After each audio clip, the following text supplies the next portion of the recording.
Thank you for being with us today for this, your daily 180 Bible study. We're talking about the simple New Testament church. Now, we've looked at the idea that in Matthew chapter 16, Jesus looks forward and says that the church would be established. Acts chapter 5, verse number 11, we see that the church had been established. So somewhere between Matthew 16 and Acts 5:11, the church had been established. Furthermore, in Matthew chapter 16, verse 19, he talks about the kingdom. And the church and the kingdom are interchangeable. They're interrelated. They're one and the same. And we see when we go to Colossians chapter 1, verse 13, that the kingdom had been established because people were being conveyed into the kingdom. Now, what is this idea about the kingdom?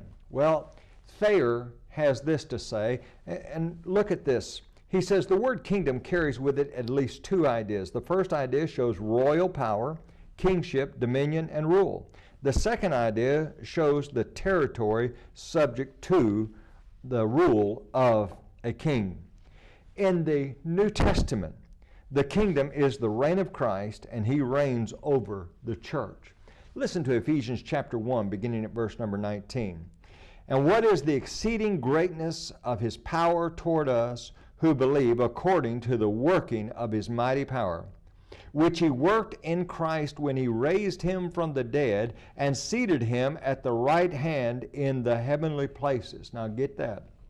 Verse 21, far above all principality and power and might and dominion and every name that is named, not only in this age, but also in that which is to come. Do you see that high exalted position that Christ has? Now get this, verse 22 and 23. And he put all things under his feet and gave him to be head over all things to the church, which is his body. Do you understand the exalted role that Christ plays? He is the head of the church. He is over all principality and power, and he has all dominion.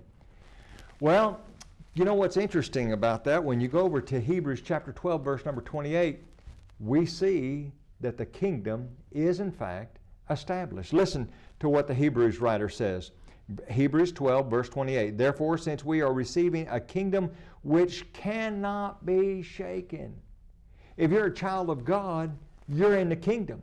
Now, and the kingdom's not going to face the other problems that the kingdom of men face. Oh no.